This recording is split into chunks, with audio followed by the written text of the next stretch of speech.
Hi guys, I Shivam Bishnoi and I welcome you all to Bishnoi medical classes. तो जो आज का हमारा टॉपिक है वो है जीटीटी कर्व या फिर मैं कहूं ग्लूकोज टॉलरेंस टेस्ट कर्व। जो ये आपका टॉपिक है ग्लूकोज टॉलरेंस टेस्ट कर्व, ये मतलब आपके एग्जाम्स के लिहाज से तो ज्यादा इंपॉर्टेंट नहीं है, बट जब आप अपनी क्लिनिकल सेटिंग्स में जाते हो तो वहां पे आपको ये ग्लूकोज टॉलरेंस टेस्ट है ये आगे बहुत ज्यादा हेल्प करता है। तो देखो ग्लूकोज टॉलरेंस टेस्ट कर्व में होता क्या है, इसके अंदर हम लोग जो पेशेंट का ग्लूकोज लेवल है वो टाइम के साथ किस तरह इंक्रीज और डिक्रीज होता रहता है वो हम एक ग्राफ पे रिप्रेजेंट करते हैं जीटीटी कर्व के अंदर। तो हम एक अच्छा सा पहले ग्राफ बना लेते हैं।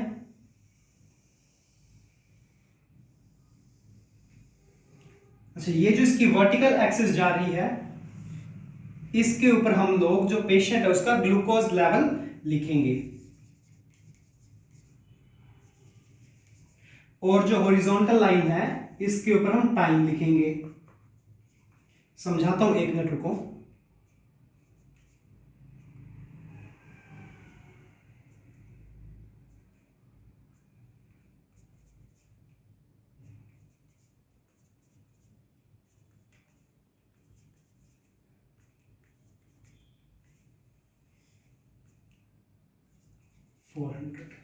और नीचे की तरफ हमें लिखना है टाइम। टाइम में हम लोग 30 मिनट्स का इंटरवल ले लेते हैं।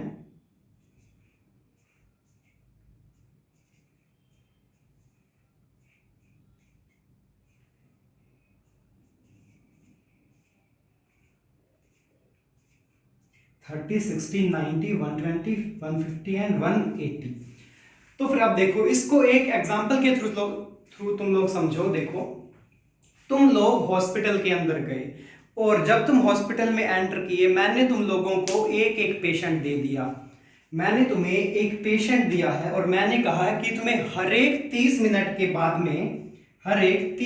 के बाद में उस पेशेंट का शुगर लेवल चेक करते रहना है और फिर उसको ग्राफ की फॉर्म में रिप्रेजेंट करना है। तो फिर अब तुम लोग उसको कैसे करोगे वो देखो।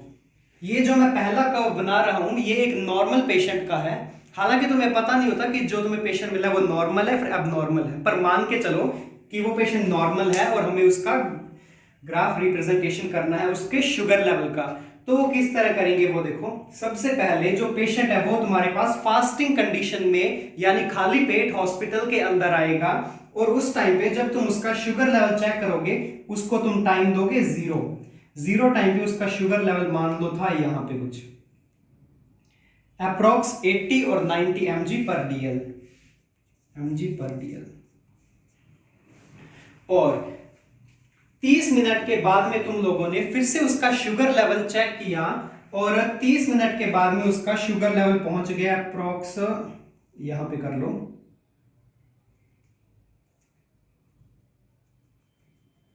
ये था एट द 0 टाइम, ये था 30 मिनट के बाद में जब तुमने उसका शुगर लेवल चेक किया तो वो पहुंच गया अप्रोक्स 120। और ये जो तुम लोग शुगर लेवल चेक कर रहे हो ना, ये तुमने जब उसको ग्लूकोज पिला दिया, सबसे पहले वो तुम्हारे पास हॉस्पिटल में आया था फास्टिंग कंडीशन में, उसके बाद तुम लोगों ने उसको ग्लूकोज दे दिया और ग्लूकोज देने के बाद में 30 मिनट बाद जब तुमने चेक किया तब उसका लेवल पहुंच गया था 120। और जब तुम आगे जब उसको ग्लूकोज लिए को 60 मिनट हो गए और जब तुम उसका जो शुगर लेवल है वो चेक करोगे और मान लो वो पहुंच गया यहां पे कुछ 150 के करीब,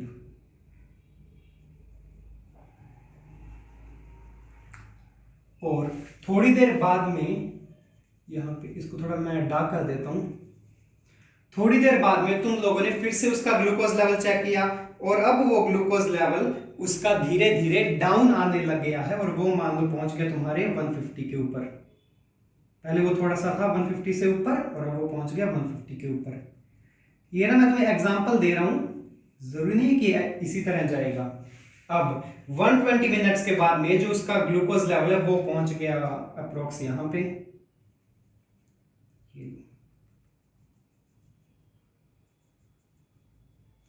And after the 150 minutes, the glucose level of patient will be approx 120.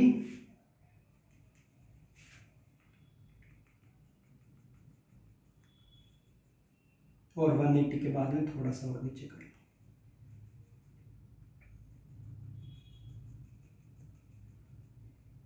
ये पहुंच गया तुम्हारा 100।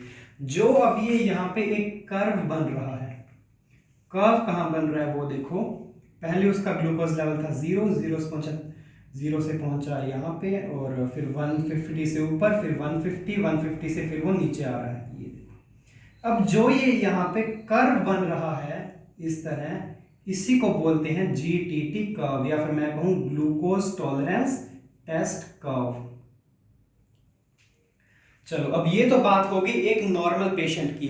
अब वहीं पे मैं तुम्हें एक दूसरा कोई एबनॉर्मल पेशेंट दे दूं तो उसका ग्राफ किस तरह बनेगा, एक बार वो देख लो। मान लो तुम्हारे पास पेशेंट आया जो डायबिटिक है, और उसका डायबिटिक पेशेंट का मैं तुम्हें हमेशा बोलता हूं कि उसका शुगर लेवल हमेशा इंक्रीज रहेगा। तो मान लो उसका आ गया 200 फास्टिंग कंडीशन में, जब वो खाली पेट हॉस्पिटल आया तभी उसका आ गया था 200। उसके बाद में जब तूने उसको ग्लूकोज दिया तो फिर वो थोड़ा अबव पहुंच गया, अप्रोक्स यहां पे 30 मिनट बाद, 60 मिनट बाद उसका पहुंच गया यहां पे, ये लो 300 पे, और उसके बाद में 90 मिनट बाद कर लो यहां पे, एंड देन 120 मिनट्स के बाद में उसका पहुंच गया अप्रोक्स 250, और फिर 250 से थोड़ा नीचे, और इसको कर लो अगेन 200 या फिर उससे थोड़ा ऊपर नीचे। अब ये जो यहां पे कर्व बन रहा है, ये कर्व है डायबिटिक पेशेंट का,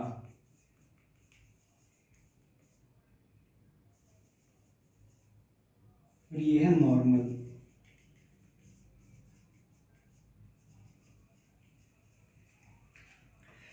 अब देखो यहां पे तुम लोगों ने एक चीज नोटिस की होगी, जो पेशेंट का शुगर लेवल है वो 150 मिनट के बाद में नॉर्मल लेवल पे आना शुरू हो जाता है।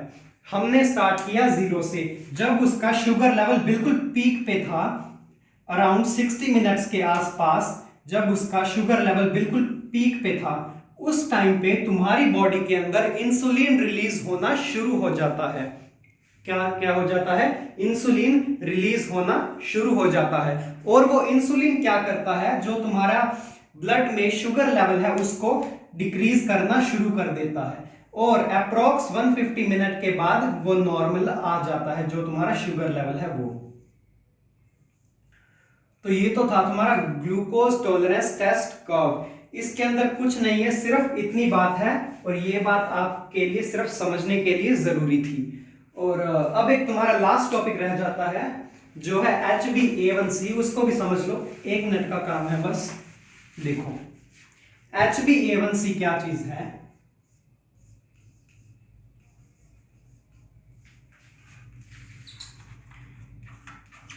अच्छा, इसकी सिर्फ तुम्हारे डेफिनेशन है तुम्हारे सिलेबस में, और ज्यादा कुछ नहीं है इसका, तो बस एक बार समझ लो कि ये क्या है, इसके बारे में ज्यादा कुछ लिखने की जरूरत नहीं है।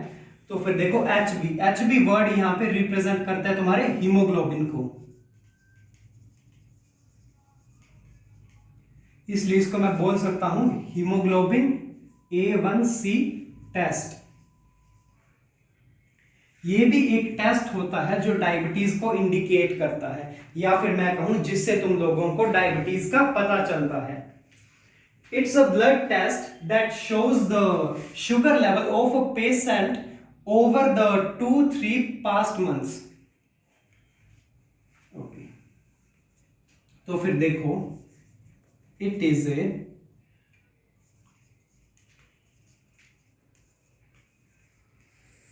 it shows the sugar level of patient over the past 2 to 3 months। समझो, ये हीमोग्लोबिन A1c एक इस तरह का टेस्ट है जो कि अगर पेशेंट को 3-4 महीने से डायबिटीज है तो ये आपको उस चीज का भी बता देता है। ये आपके पेशेंट का 3-4 महीने के पहले का शुगर लेवल भी आपको बता देता है। कौन सा टेस्ट है वो? HbA1c। और हमें इसके अंदर क्या पता चलता है इसके अंदर तुम्हारा जो भी शुगर हीमोग्लोबिन के साथ अटैच्ड है, तुम्हारा हीमोग्लोबिन कहाँ होता है? आरबीसी में, रेड ब्लड सेल्स में, जो तुम्हारे ब्लड के अंदर प्रेजेंट होते हैं, वहां पे तुम्हारा होता है हीमोग्लोबिन। और तुम्हारा जितना शुगर हीमोग्लोबिन के साथ अटैच होता है, तुम्हें वो भी इस टेस्ट के अंदर पता लगता है। लिख दो यहां पे दी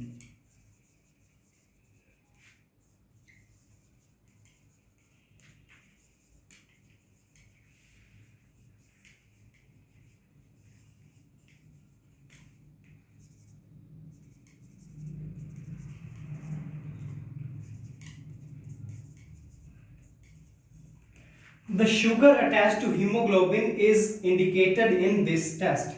Also word चाहे ऐड कर लो, is also indicated in this test. तो ये तो था तुम्हारा HbA1c। इसके बारे में सिर्फ इतना, इसका प्रोसीजर आगे वगैरह वो कुछ भी नहीं करना, सिर्फ इसकी डेफिनेशन कर लो। और इसी के साथ अब ये तुम्हारा कार्बोहाइड्रेट्स वाला यूनिट खत्म हो जाता है। और अब हम नेक्स्ट वीडियो में कोई तुम्हारा नेक्स्ट यूनिट स्टार्ट करेंगे बायोकेमिस्ट्री का। अगर आपको मेरी ये वीडियो पसंद आई तो वीडियो को लाइक कर दीजिए, चैनल को सब्सक्राइब कर दीजिए और बेल आइकन दबाना ना भूलिएगा। Thank you so much.